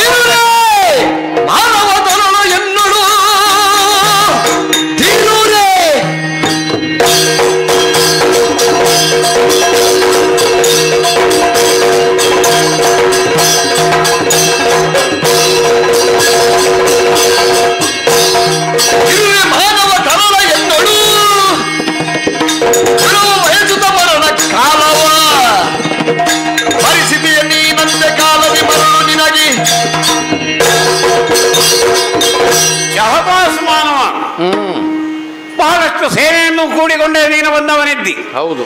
ನೇರವಾಗಿ ನಾನಿದ್ದಂತಹ ಪ್ರದೇಶಕ್ಕೆ ಬಂದು ನೀನು ನನ್ನಲ್ಲಿ ಯುದ್ಧ ಮಾಡಿದ್ದಿದ್ರೆ ಸರಿಯೋ? ಏನೋ ನನ್ನ ಮನರಂಜನೆಗೆ ಬೇಕಾಗಿ ನಮ್ಮವರನ್ನು ಕೂಡಿಕೊಂಡು ನಾನು ಬೇಟೆಯಾಡ್ತಾ ಇದ್ದಂತಹ ಸಂದರ್ಭದಲ್ಲಿ ನಮ್ಮ ಪುರವನ್ನು ಮುತ್ತಿದ್ದೀಯ. ಪುರವನ್ನು ಮುತ್ತಿದ್ರೆ ಏನ? ಈಗ ನಾನೊಬ್ಬ ಇದ್ದಾನೆ, ಅರುಣಾಸುರ. ಈ ಅರುಣಾಸುರನ್ನು ಗೆಲ್ಲುವುದಕ್ಕೆ ಯಾವತ್ತರಿಗೂ ಸಾಧ್ಯ ಇಲ್ಲ. ಇದು ಪ್ರಪಂಚ ತಿಳಿದಂತಹ ಸತ್ಯ. ಹಾಗಾಗಿ ಹುಲಿಯ ಬಾಯಿಗೆ ಬಂದ ಕುರಿಯ ಮರಿಯ ಹಾಗಾದೆ ಸಾಹಿತಿ ನೀನು ಸಾಹಿತಿ. ಮಧುಪುರದಲ್ಲಿರುವ ಲವಣ, ಹೌದು, ಮಧುವನ್ನು ಕೆಡಿಸತಕ್ಕ ಲವಣ. ಈ ಮಧುಪುರವನ್ನು ಸ್ವಾಧೀನಕ್ಕೆ ಪಡೆದೆ ನಿನ್ನ ಪುರದ ಅಧಿಕಾರಿಯಾಗಿ ನಾನು ನಿಂತು ನಿನ್ನನ್ನೆದುರಿಸ್ತೇನೆ ಎಂಬಲ್ಲಿ ಒಂದು ಯಥಾರ್ಥವನ್ನು ನೀ ತಿಳಿಯಬೇಕು. ಏನೋ ಮರುಳು ಗಣಗಳಿಗೆಂದು ಧುರದಲ್ಲಿ ಮರುಳು ಗಣಗಳಿಗೆ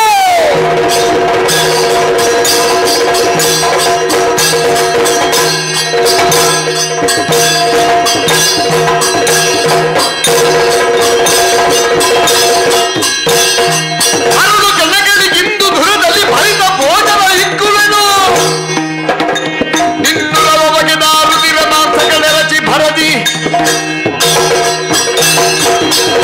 ಎಲ್ಲ ನಿನ್ನ ಕುರಿತಾಗಿ ಕೇಳದೇ ಇದ್ದವನಲ್ಲ ನಾನು. ನೀನು ಮಾಡಿದ ಅಕಾರ್ಯಗಳೇನು, ಮುನಿಗಳಿಗೆ ಕೊಟ್ಟ ಹಿಂಸೆ ಏನು, ಹೌದು, ಯಜ್ಞ ಕಂಟಕನಾಗಿ ವಿಜೃಂಭಿಸುತ್ತಿರುವುದೇನು, ಇದನ್ನು ಸರಿಯಾಗಿ ತಿಳಿದವನೇ ಇದ್ದೇನೆ. ಕ್ಷತ್ರಿಯನಾಗಿ ಸೂರ್ಯ ವಂಶ ಸಂಜಾತನಾಗಿ ಪೂರ್ವದ ಹಗೆತನವೊಂದನ್ನು ತೀರಿಸಿಕೊಳ್ಳುವುದಕ್ಕೆ ಸನ್ನದ್ಧನಾಗಿ ಬಂದಿದ್ದೇನೆ. ನಿನ್ನನ್ನು ಗೆಲ್ಲುವಲ್ಲಿ ಸೈನ್ಯದ ಅವಶ್ಯಕತೆ ಉಂಟು ಅಂತಲ್ಲ, ನಮ್ಮಲ್ಲಿ ಸೈನ್ಯಕ್ಕೆ ದಾರಿದ್ರ್ಯ ಇಲ್ಲ ಅನ್ನುವುದನ್ನು ತೋರಿಸುವುದಕ್ಕಾಗಿ ಸೇನಾ ವ್ರತವನ್ನು ಕೂಡಿಕೊಂಡು ಬಂದವ. ಮಧುಪುರದ ರಕ್ಷಣೆಗಾಗಿ ನೀನು ನಿಯೋಜಿಸಿದ ನಿನ್ನ ಮಂತ್ರಿಗಳ ಸೇನಾಪತಿಗಳ ಉಳಿದವರು ಅವರಷ್ಟೂ ಮಂದಿಯನ್ನು ಕೆಡಹಿ ಈ ಪುರವನ್ನು ಸ್ವಾಧೀನಕ್ಕೆ ಪಡೆದವನಿದ್ದೇನೆ. ಎಲ್ಲಿಗ ವಿಹಾರಕ್ಕೆ ಹೋದವನು, ಯಾರನ್ನೋ ಕೆಡಿಸುವುದಕ್ಕೆ, ಯಾರನ್ನೋ ಹಿಂಸಿಸುವುದಕ್ಕೆ, ಇನ್ಯಾವುದೋ ಸತ್ಕಾರ್ಯವನ್ನು ಪ್ರತಿಬಂಧಿಸುವುದಕ್ಕೆ ಇಲ್ಲಿಯವರೆಗೆ ಅವಿರತವಾಗಿ ತೊಡಗ್ತಾ ಇದ್ದ ನೀನು ಯಾವ ಕಾರಣಕ್ಕೆ ಪುರದ ಹೊರಗೆ ಹೋಗಿರು. ಇನ್ನೊಮ್ಮೆ ನಿನ್ನ ಪುರಕ್ಕೆ ನಿನಗೆ ಪ್ರವೇಶ ಇಲ್ಲ ಅನ್ನುವುದನ್ನು ಸೂಚಿಸ್ತಾ ಇದ್ದೇನೆ. ಯುದ್ಧ ಮಾಡಿ ನನ್ನನ್ನು ಗೆಲ್ಲುವ ಹಂಬಲವೋ, ಯುದ್ಧದಲ್ಲಿ ನಿನ್ನನ್ನು ಕೊಚ್ಚಿ ರಣ ಪಿಶಾಚಿಗಳಿಗೆ ಆಹಾರವಾಗಿ ಕೊಡ್ತೇನೆ. ಸೂರ್ಯ ವಂಶದವಲ್ಲ ನೀನು, ಅರ್ಥ ಮಾಡಿಕೊಳ್ಳಬೇಕಿತ್ತು. ಗೆಲ್ಲುವುದು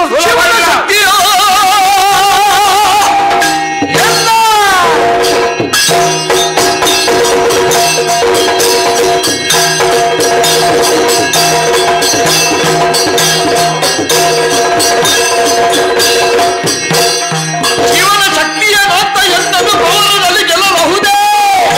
ಸಾಧ್ಯ ಇಲ್ಲ. ಮನದವನ ಪುರವನ್ನು ಸಾರದಿರು ನೀ ಹೋವನಿಗಳಿ. ನನ್ನ ಮಂತ್ರಿ ಸೇನಾಧಿಪತಿಗಳನ್ನು ಯಾರನ್ನೋ ಗೆದ್ದಿರಬಹುದು, ಈಗ ನನ್ನ ಪಟ್ಟಣವನ್ನು ನಿನ್ನ ಸೇನೆಯೇ ಸುತ್ತಿಕೊಂಡಿರಬಹುದು. ಆದ್ರೆ ಇದೆಲ್ಲಕ್ಕೂ ಮೀರಿದಂತಹ ಮಹಾಶಕ್ತಿಯನ್ನು ಹೊಂದಿದವ ಅರುಣಾಸುರ. ಹೌದು, ಪಿತ್ರಾರ್ಜಿತವಾಗಿ ಬಂದಂತಹ ಮಹಾಶಕ್ತಿ ನಮ್ಮದು. ನಿನಗೆ ಯುದ್ಧಾವಸರದಲ್ಲಿ ನಿನ್ನ ಹೆಸರೇ ಮರೆತು ಹೋಗ್ತದೆ. ಲವಣಾಸುರನಲ್ವೇನು? ಹೌದು, ಲವಣಾಸುರನಾದಂತಹ ನಾನು ಮಧುದಾನವನ ಮಗ. ಗೊತ್ತು. ಯಾವ ಕಾರಣದಿಂದ ಈ ರೀತಿ ಮೆರೆಯುತ್ತಾ ಇದ್ದೇನೆ? ನನ್ನಲ್ಲಿರುವಂತಹ ತ್ರಿಶೂಲ, ಆ ತ್ರಿಶೂಲ ನನ್ನಲ್ಲಿ ಇರುವಲ್ಲಿವರೆಗೆ ನನ್ನನ್ನು ಗೆಲ್ಲುವುದಕ್ಕೆ ಸಾಧ್ಯ ಇಲ್ಲ. ನಿನ್ನ ವಂಶದ ಪೂರ್ವಜರು ಕೂಡ ಇದೇ ತ್ರಿಶೂಲಕ್ಕೆ ಆಹುತಿಯಾಗಿದ್ದಾರೆ. ತ್ರಿಶೂಲ ಯಾರದ್ದು? ಯಾವುದು? ತ್ರಿಶೂಲ ಈಶ್ವರ ದತ್ತವಾದಂತಹ ಹರಶಕ್ತಿಯ ಹೊರಡು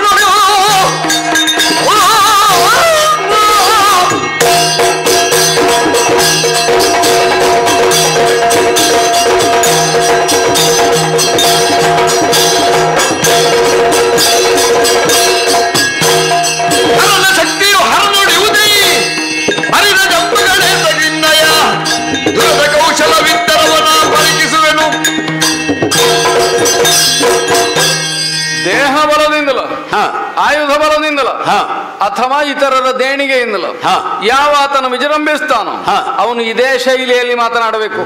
ನನ್ನಲ್ಲಿ ಅದುಂಟು, ನನ್ನಲ್ಲಿ ಇದುಂಟು. ಹೌದು, ನೀನು ಸ್ವಯಂ ಸಂಪಾದನೆ ಮಾಡಿದ್ದೇನುಂಟು ನಿನ್ನಲ್ಲಿ? ನಮ್ಮ ಅಪ್ಪ ನನಗಾಗಿ ಮಾಡಿಟ್ಟದ್ದು. ನಿನ್ನ ಅಪ್ಪನಿಗೆ ಯಾವ ಉದ್ದೇಶಕ್ಕಾಗಿ ಕೊಡಲ್ಪಟ್ಟಿತ ಅದನ್ನು ಅದಕ್ಕಾಗಿ ವಿನಿಯೋಗಿಸಿ ಅವನೇನೋ ಸಾರ್ಥಕತೆಯನ್ನೇ ಪಡೆದ. ಆದ್ರೆ ನೀನು ಮಾಡಿದ್ದೇನು? ಆ ಪಿತ್ರಾರ್ಜಿತವಾಗಿ ಬಂದದ್ದನ್ನು ಸತ್ಕಾರ್ಯಗಳಿಗೆ ವಿನಿಯೋಗಿಸುವ ಮನಸ್ಸು ಮಾಡಲಿಲ್ಲ. ಉಳಿದವರಿಗೆಲ್ಲ ಆಶ್ಚರ್ಯವಾಗುವ ಹಾಗೆ ಮಧುದಾನವನಂತಹ ಒಂದು ಉತ್ತಮನಿಗೆ, ಸಜ್ಜನನಿಗೆ ನಿನ್ನಂತಹ ದುಷ್ಟಪುತ್ರ ಜನಿಸಿದ. ದುಷ್ಟಪುತ್ರರ ಕೈಗೆ ಅಪ್ಪನದ್ದೆಲ್ಲ ಸಿಕ್ಕಿದ್ರೆ ಏನಾಗ್ತದೆ? ನಿನ್ನನ್ನು ನೋಡಿ ಪ್ರಪಂಚ ಕಲಿಯಬೇಕು. ಹರನ ಶಕ್ತಿ ನಿನ್ನಲ್ಲಿ ಉಂಟು. ಹೌದು, ಹಾಗಾದ್ರೆ ಹರನಲ್ಲಿರುವುದೇನು? ಹರನ ಶಕ್ತಿಯು ಹರನೊಳಿಹುದೈ, ಅದು ನಿನ್ನಲ್ಲಿರುವುದಲ್ಲ. ಅದಕ್ಕೆ ಕೇವಲ ಲೋಹದ ಬೆಲೆ ಮಾತ್ರ. ಶಿವನ ಶಕ್ತಿಯೇ ವಿಜೃಂಭಿಸ್ತದೆ ಅಂತ ತಿಳಿಯಬೇಡ. ಹಾ. ಶಿವಶಕ್ತಿ ವಿಜೃಂಭಿಸಬೇಕು ಅಂತಾದ್ರೆ ಹಾ. ಅದನ್ನು ಹಿಡಿಯುವ ಕೈಗೂ ಸತ್ಪಾತ್ರತೆ ಇರಬೇಕು, ಹಾ. ಯೋಗ್ಯತೆ ಇರಬೇಕು. ಹಾ. ಅದು ಯಾವುದೂ ಇಲ್ಲದೆ ಹಾ. ಕೇವಲ ತನ್ನ ಸ್ವಾರ್ಥವನ್ನು ಈಡೇರಿಸಿಕೊಳ್ಳುವುದಕ್ಕೆ ಅದನ್ನು ವಿನಿಯೋಗ ಮಾಡಿ ಹಾ. ಪ್ರಪಂಚದಲ್ಲಿ ಸಜ್ಜನರಿಗೆಲ್ಲ ಉಸಿರಾಡುವುದಕ್ಕೆ ಕಷ್ಟವಾದ ಸನ್ನಿವೇಶ ನಿರ್ಮಾಣ ಮಾಡಿದ ನಿನ್ನನ್ನು ಹಾ. ಸುಮ್ಮನೆ ಬಿಡ್ತೇನೆ ಅಂತ ತಿಳಿಬೇಡ. ಹಾಗಾದ್ರೆ ನನ್ನ ತ್ರಿಶೂಲವನ್ನು ನೀನು ಪುನಃ ಈಶ್ವರನಿಗೆ ಮುಟ್ಟಿಸಿದ ಎಲ್ಲಿ ಉಂಟು ನಿನ್ನ ಶಕ್ತಿ? ಅದು ಒಳಗುಂಟು. ಒಳಗೆ ಇರ್ಲಿ, ಹಾ? ಒಳಗೆ ಇರ್ಲಿ. ಒಳಗೆ ನೀ ಹೊರಗಿದ್ದೀಯಲ್ಲ? ನಾನು ಹೊರಗಿದ್ದೇನೆ. ನೋಡುವಾಗ ನೋಡಿ